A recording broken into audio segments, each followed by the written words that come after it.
Welcome back to What's Next? Living Longer, Better, Smarter. Today, fiscal and physical health. This episode is made possible by VividPix. Don't let your memories fade due to the passage of time or cognitive decline. VividPix Memory Station and software makes it simple to scan photos, documents, and mementos, restore these images, record voice narrative describing these memories, and share these wonderful memories with stories.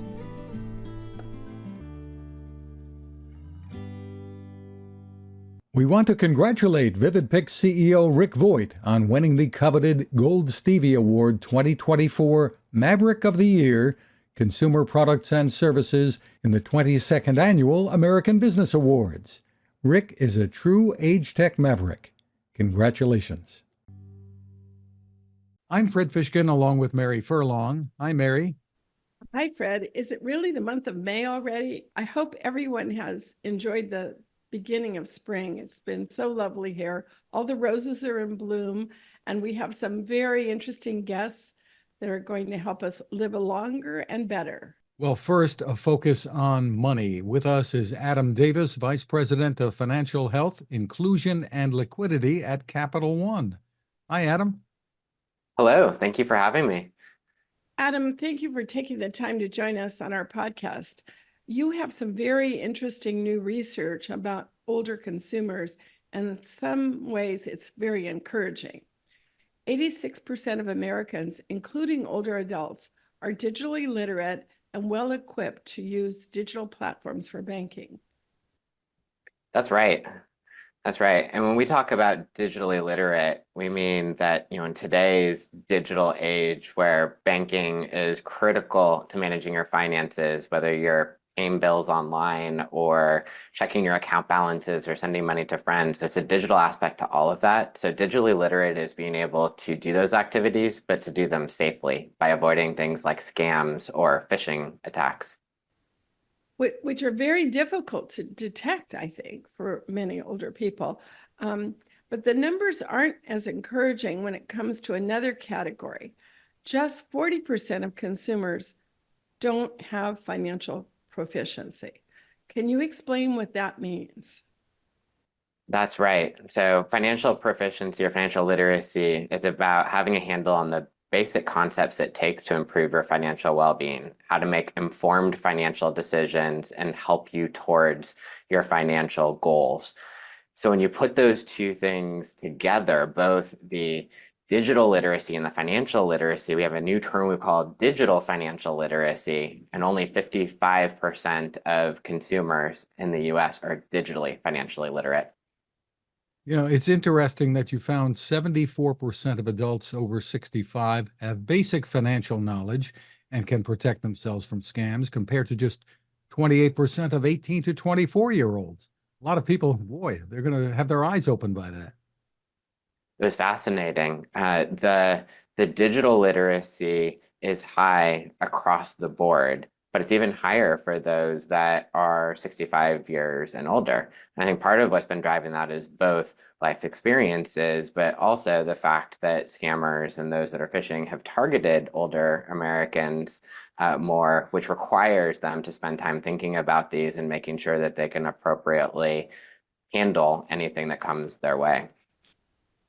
So we've been tracking a little bit the federal initiatives through the Commerce Department and through HHS to provide skills and training for digital access for older people through platforms like Get Set Up and other resources. And I'm encouraged because people that are living in rural areas or remote may not, or who don't have access to a cell phone, they're really not able to access information. So we've got to level up everyone to make sure everyone has the tools they need to be able to use the banking. And ironically, that was the first question I was asked when I started my first company 35 years ago by the president of the Federal Reserve of San Francisco. He asked me, do you think older people would learn how to use online banking? And it's still a question, but COVID really brought a lot of us much further along in terms of use of digital skills, right? That's That's Let's talk about what we can all do to improve our digital skills when it comes to banking. Yeah, when we talk about improving your digital skills, I think there's a couple of aspects to that. So, for older Americans, we developed a series called Ready, Set, Bank, which will walk through all the different online activities that you might be able to do and be able to practice and learn how to handle that. Now, anyone can access this, but it's a really important tool to be able to help Americans understand how to do banking online. But that financial literacy gap that we talked about before is also really important. And one of the ways that you help close that gap is by being able to get younger people to earn financial literacy earlier in life. Many states have started requiring high school students to take financial literacy courses before they graduate. But a lot of them don't teach online financial education. And so that's why Capital One has partnered with the Khan Academy, so KHAN, a leader in online learning, to develop free online financial literacy courses available for every age. So that way, the online financial education, which is critical to being able to appropriately handle tasks in the digital age and do them safely, you can learn early enough so that as you start to get older, you already have those skills. You know, your Yeah. partnership with the Khan Academy, which has been a pioneer in online learning, is really great. And this course is pretty comprehensive. You cover a really wide range here. Tell us more about that, from investments and retirement, et cetera.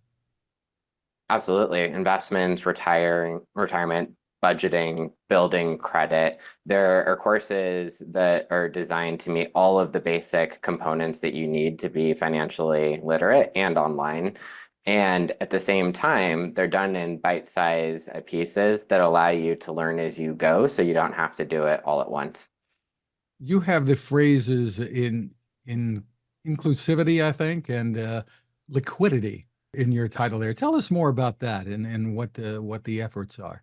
That's right. I mean, at Capital One, we believe that we can take data-driven insights like this in the survey so that we can help inform and get inclusive and dynamic, thriving communities. So we want to look at all practices out there and access to things like digital technology and make sure through things like the Khan Academy courses that everyone has an equal shot to be able to participate in the financial system.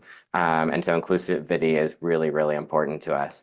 The liquidity part of my job is around helping consumers when they're in a place where maybe they don't have the cash that they need today. What are some of our options that we have to help them bridge that gap when they don't have the cash? And how do we help consumers save so that they can avoid any of those shortfalls that might come their way? You know, I see a real intergenerational aspect here where grandparents and grandchildren might learn together some of the skills that the Khan Academy is offering. And this is a great initiative, so important. I love your Capital One cafes. I love the way you support small business, and you really have great insights into the consumer. So where can we go to learn more? Thank you. You can go to CapitalOne.com and search for Khan Academy. There you'll be able to find more information on the study, but also find links to the free online financial literacy courses. Adam, thank you for spending time with us. We hope to see you in December at our event at the National Press Club, and congratulations on this amazing work. Thank you so much. Thanks, Adam. Mary, our next guest is focused on physical health. Troy Taylor is the head of performance at Tonal. He has degrees in sports science, a master's in exercise physiology, and is a real innovator working for an innovative company. Hi, Troy. Hey, Fred. It's great to be on. Thanks for having me. It's wonderful to have you with us, Troy. When it comes to living longer, better, and smarter, the work you and Tonal are doing is so important. It's really market leading. So tell us more about the background of the company and the equipment you make. Yeah, so the company was founded by Ali already in 2015. Takes a while to develop our product. It's on the wall behind me, a Tonal, but first released in sort of late 2018, early 2019. And Ali's sort of founder story is very much like he was a successful entrepreneur, Silicon Valley, but basically let his health slip while he was working really hard. He took some time out from the workforce, got himself fit and healthy through gym-based exercises, but then realized he had to go back to work and wouldn't have, time to spend going to the gym, having a personal trainer and doing those things. So essentially, he, as an entrepreneur, went out and developed this incredible piece of essentially resistance training equipment that uses electromagnetic resistance, so motors versus the physical mass iron weights. And his kind of dream and what he brought to reality was really about bringing the best of personal training, so not just gym equipment, but and not just sort of entertainment, but the best in personal training to every user through the product. And so, yeah, it's been 5 years or so on market now, and grown exponentially. Hundreds of thousands of users across all walks and ages of life. I often use the phrase sort of 18 to 80 plus years old. We have members in their teenagers training for sort of youth sport type kind of stuff under their parents' guidance, and we have members in their 90s. So yeah, we span the full spectrum. Let's take a look at a little video here. I'm 66 years old. I am a 2-time breast cancer survivor. I'm a rabid Tonal fan. Oh, by the way, I just hit 3 million pounds lifted. I'm pretty excited about that. When I was working out at the gym, I was doing it 2 days a week, and invariably I'd hurt myself. When I got Tonal, I had no idea it's so addictive and easy. Now with Tonal, it's just right here. You turn it on and you go. And then it just became like something you do every day, like brushing your teeth. One of the biggest inspirations for me was seeing other women in the Tonal community pushing big weight. So it was like, okay, well, if they can get there, I can get there too.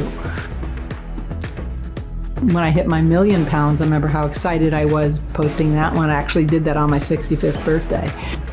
Yeah, everybody was super encouraging. They were great. Congratulations, congratulations. Lots of congratulations. Makes me feel like a superhero. The results and the difference is just amazing since I've been using Tonal. At 66 years of age, I'm strongest and the healthiest that I've ever been. Well, that is terrific. Arlene is a star. And on that subject, you work with some of the biggest names in sports, some real stars. Tell us about that. Yeah, so my background before I joined Tonal, I spent about, I'll date myself, but about 20 years from early 2000s through to 2021 working in Olympic sport. And so worked with across 7 Olympic Games, I think 500 Olympians, 50 Olympic medalists. And so that's sort of where I spent most of my career, really as a sort of sports scientist, a strength and conditioning coach, a high performance director for various different Olympic teams. And that's how I first got introduced to Tonal, in that it was the start of the COVID lockdown in sort of 2020. And I needed a way, my Olympic training center here in Park City, Utah closed. And I needed a way for some of our athletes to train. So we managed to get a Tonal for Michaela Schifrin, who's obviously a very successful skier, one of the most successful of all time. So that's where I was first introduced to the product. And then I joined the company and realized that pretty much every team had it in the NBA bubble during the sort of the lockdown bubble in 2020 or 21. And then now we have, athletes like LeBron James. I work with his coach and personal trainer, sort of Mike Mancias, various athletes across pretty much every major professional sport and team have Tonal either in their training centers for their professional sports teams or in their home for their off-season training. Tonal fairly recently came out with a State of Strength report, which includes some data in a section called It's Never Too Late to Lift. I love that. Tell us about that. Yeah, so the state of strength was really something we've been wanted to do for a couple of years, but it takes a time. And what we wanted to do was dive into a large portion of our membership base and look at what typical, average, or mean people do. How do they train? What gains do they make or not make? Like, what does a realistic sort of journey on tonal look like? And so we sort of looked at some common themes across that. And so one of those sections was around it's never too late to lift. And 55-plus-year-old members is essentially how we defined that. And so the entire state of strength looked at 175,000, over 175,000 of our members, just huge number of data. I think they lifted 60 billion pounds in the time that we looked at, and we looked them over a course of a year. So this isn't like a typical training study in a research setting where they might train for 6, 8, 12 weeks. We looked at people in their homes over an entire year and how do they train. And so specifically on the sort of 55 plus, the never too late to lift, we found that a few things that I think are super interesting, but our older members actually make some of our largest gains in strength of any of our members. They make 73% on average increase in strength in the first year, which is an absolutely enormous amount. And I want to say this is the mean. So this means that if you just trained on tonal, I think the minimum criteria to be included in this data set was you had to train on tonal at least 3 times in that year, and you had to train at least once every 20 weeks. This was not the highest of if you train 5 times a week, and I do have that data and I can share that, and they make much bigger gains. But typical members, the mean member 55 plus made 73% increases in strength in their first year. They make increases in their power, which is actually really important particularly for active aging.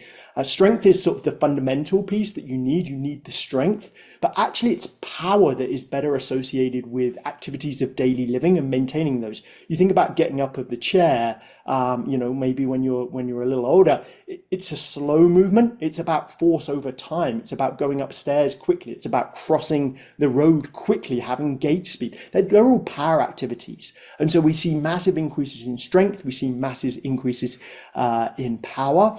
And with this state of strength report, we also saw that our oldest members are more likely to self-identify as beginners, which I thought was really heartwarming to me, in that this isn't, okay, I've been training my entire life and now I got tonal, I'm 60, 70, 80 years old, I just got tonal. Actually, they're saying that, like, I just started to strength train, I'm a beginner, I'm new to this, and self-identifying that later in life, which I think is really showing how valuable strength training is and how more aware the public is becoming about the role of strength training. So there's tons of other data I could dive into, but that's a high level. I mean, a lot of us will walk, maybe jog, bike a bit, especially as you get older, do those kinds of activities. Why is strength training, something like this, important to our everyday health? Yeah, absolutely. And I think the research in this space has evolved immensely in the last 10, 15, 20 years, and even in the last 3 or 4 years. And we're getting new data every day. But I think most of the public is aware that, like, cardiovascular fitness, aerobic fitness, is good for longevity, right? It's good for increasing our lifespan, the duration of our life. And there's a lot of association data. And I'm a big fan of aerobic exercise as well as strength exercise. It's not one or the other. Unfortunately, it's both. They both have crossover effects, but also independent effects. And so I think the public's aware of that and become more aware of the need to go for a walk or ride a bike. But what the research over the last sort of 10 or 15 years really shows, and it's super strong, is that's good for lifespan, duration of life. But health span, how healthy are you during those years? That's much more highly associated with your strength and your power and your muscle mass. It's the activities of daily living, the walking the stairs, the going to the mailbox, going to the shops, being strong enough to sort of lift the shopping out of the car, all of those things. They're strength exercises, not cardiovascular exercises. And so there's this body of research that really shows that strength and muscle mass and power are super important to health span. They do improve lifespan as well, duration of life. There is associations there, but it's really that quality of life that I think people are really focusing on. The research is really clear that it's really valuable. That's really helpful. So tell us, what are some of the advantages of tonal over competitors in the market, and compare the investment maybe to a gym membership? Yeah, absolutely. So There are numerous, but I'll layer on a couple of the technology pieces, right? So I think one of the things that first comes to think of me, I'm 45, so I'm getting older, but I'm still fairly active. My parents are in their 70s. The thing that I hear from them, and the thing that we heard from Arlene before, and I think from members generally, is safety. I don't want to get hurt doing this. And so I'll focus on some safety features first, number one. So we have a Bluetooth button, a handle that switches the weight on and off. So you don't have to pick up the weight from the floor. Maybe you don't have the range of motion to get down that low. No problem. With a dumbbell, you'd have to do that. That first rep is often the hardest rep to do because you've got to pick it up off the floor or pick it off somewhere. Us, it's no weight, press a Bluetooth button, now there's resistance. And so being able to do that to switch weight on really helps some of our older members that are not, maybe it has as much range of motion or strength through range of motion. On the opposite end, at the end of a set, when you're finished, don't have to put it down. You can just press the Bluetooth button and it switches it off. If you get to the point of ever struggling during a set, right, you're working and going, okay, I'm doing, oh, now it's a bit too heavy. We have an algorithm that senses that you're tiring, and we reduce the weight a little bit. 1 pound at a time. We'd have to reduce it by 5 or 10 pounds. We can reduce it 1 pound at a time. And so we sense that you're struggling. Hey, let's peel off the weight. You're good. You can carry on moving with a lighter weight now. And then hit the Bluetooth button at the end and kind of there. And those are some of sort of the high-end safety features that I think our older members really, really enjoy. And then I would say the other thing that's super valuable for us is we have data from that State of Strength report that show that our older members actually engage with our program. So we have workouts, which is like a one-off workout, and a program, which is a 2 to 4 week program. We have data that our older members more engage with our programs. So they're signing up there. There's a commitment device, a behavioral science. Hey, I'm invested in doing this. And what that leads to is greater consistency. They're more likely to work out, right? Most people can find their way to the gym one time, even for 1 month. But really the gains, they happen over months and years. It's tough. We're going to do this for the rest of our lives. We're not getting out of this alive, but we need to strength train for the rest of our lives. And so that consistency and that engagement. And so we have coaches on there. We have programs specifically designed for the active aging community. Easy on the knees, a little kind of ways around there. We can do exercise modifications. Hey, I've got a shoulder pain. I really don't like overhead pressing, and that's in my program. Hit a button. It's now a lateral raise. Works the same muscle group, but you can change it and vary it. And so there's all these technologies that are sort of weave together to make a really compelling, consistent, engaging experience that's super safe. As it relates to sort of investment, it's not cheap. I'm not going to say that it is. It's about, the hardware's $4,000 for the hardware, and then $60 a month for a subscription. Now that matters. That doesn't change how many members in your family are using it. So if you have, a partner and you cohabit, or you have kids or things like that, it's one membership. And so you all get to use it on that one membership. And so like the way that I price it in my mind, it's much cheaper than a personal trainer. If you're going to go to a personal trainer and you want to hire me or someone from my team or people like me, you're going to be spending likely $100 an hour, most hours at least, if not more. And so it's cheaper than that, and it's probably in the equivalent if you finance it on a monthly basis, similar to a sort of a relatively medium to high end gym membership. And we think we offer a ton more value than necessarily that. And some people do both. Some people like the social element of the gym, and then like the training of Tonal, and so they combine it. I'm just all for people exercising and for resistance training, however they want to do it. Hopefully Tonal is great for them. How much space do you need, and what's the installation process like here? Yeah, so you can see behind me that it doesn't take a lot of space. It's on your wall. It attaches to the studs. We install it. It comes out about 5 inches when it's stored. And then those arms that you can see on the side, they come out and up and down and round, and you can move them so you can get into more than 250 different movement patterns that you can do on Tonal just in the movement library. And so you need a 7-foot ceiling, 7 foot wide, 7 foot in front. So a 7x7 box, and then you can complete the install, and you need essentially a wall to install it on. But when it's stored away, I'm fortunate. I work for Tonal, so I have a couple of these around the house. It can go in a spare bedroom where one of my other Tonals is. I have a couple for testing. It's not that I need to work out everywhere I go. Although for habit, you see it a lot. You're like, I got to work out. I see it everywhere I go. But you can go into a spare bedroom. If you're fortunate to have a home gym, then there's space in there, but it really doesn't take a lot of space at all. Well, AI seems everywhere. Tell us how Tonal is making use of it with strength and fitness. Yeah, I would say we're built on a technology platform and we are collecting an enormous amount of data. Anonymously, it's not the kind of thing, so safety aside, anonymous data set. But just to give you a sense of the scale, because I think it's really the data that powers the artificial intelligence. Solutions like, say, open AI and generative, they're great. And there's huge value in those and we're leveraging them in various different projects.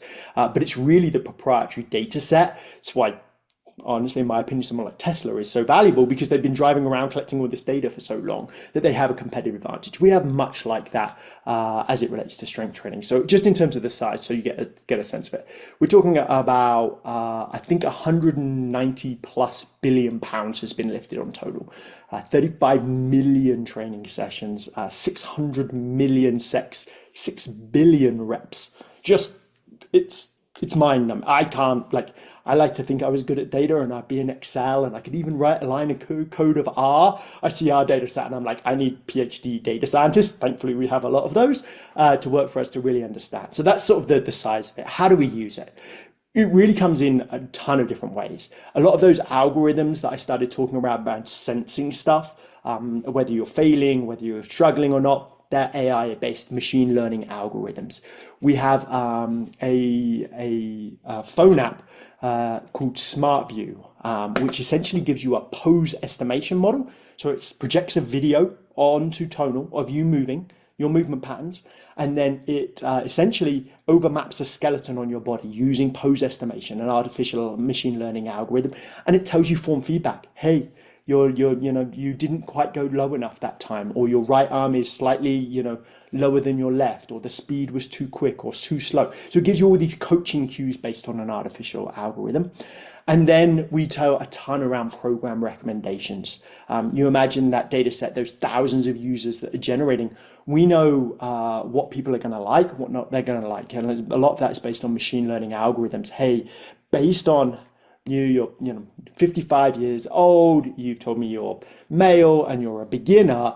Here's 30 programs that people like you really, really enjoyed. How about you give one of those a try? Or you're 70, you're female and you're advanced and you've been strength training. Here's 3,000 users that look like you, and here's something that they've really enjoyed. So it's really embedded into everything that we do. And honestly, we're just scratching the surface. I think you're going to see more and more the integration between things like generative AI and these proprietary data sets, and certainly a space you're going to see some stuff from Tonal over the next 12 or 18 months without giving a product roadmap away because I get in trouble for that. Probably can be helpful with motivation here too. And tell us just a little bit about that, about how you motivate people to stick with it. Yeah, so like I was talking around the consistency data before. So myself and my team, we're all scientists at heart. And so we lean heavy on the behavioral science for motivation. And so I think the theory that we most like, it's not the only theory, but is around self-determination theory. And self-determination theory really kind of says there's 3 things that will cause you intrinsic motivation. It's a continuum, but I'll dichotomize it for sake of ease. But there's the idea of external motivation. I want to do this because there's an outcome, like I'm going to get some reward, money, something like that. And then there's intrinsic motivation, which is I am motivated to do this just because it's part of my identity. It's autonomous. It is part of who I am. Extrinsic motivation is super value early in the journey, particularly in your fitness journey. We need these external motivators. I want to lose 10 pounds. I want to get a badge. And we have things like badges and streaks and the behavioral science. But as we go through that journey, that theory of self-determination, we want to build people so they're just more, this is who I am, and this I work out because it's what I do. And that intrinsic motivation is really based on 3 things. There's autonomy. I have choice and decision in my process, in my training. So we give people autonomy. We try to help them make informed decisions all throughout the system. So, hey, here's a recommendation for you, but you can also do this program. Which would you prefer? Gave you the choice. Here's a suggested weight that we think is right based on some incredible algorithms, but maybe it's a little light, a little heavy. You can change that. And so there's this concept of autonomy.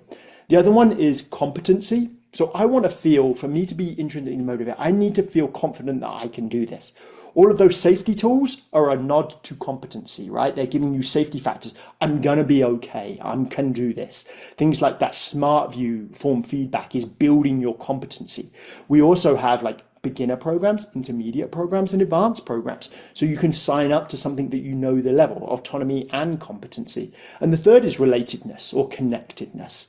And that's the idea that I feel part of a community and I feel connected to this. And we do that in a couple of ways. We have a really thriving Facebook community. The official Tonal community, Arlene is in there every day, pretty much posting her workout, which is one hugely impressive. But just, adding to that £3 million, she's probably nearly at 4 now, or maybe over. But there's a community aspect within the Facebook community. We run challenges, so the members can kind of engage around that way. And we also have live classes. I think Monday, Wednesday, and Friday, 2 time points. You can turn up and do a live virtual class, and you can high five people, and the coach will give you shout outs and sort of connect to you that way. And so those 3 things of autonomy, connectedness or relatedness, and competency are really the drivers of internal motivation. So we start with these like streaks and badges and things, and we build people's confidence and motivation. So eventually they hopefully have high levels of internal motivation, and this just becomes a part of their identity. Wow. Well, congratulations again, Troy, on the work you and Tonal are doing to really improve lives at any age.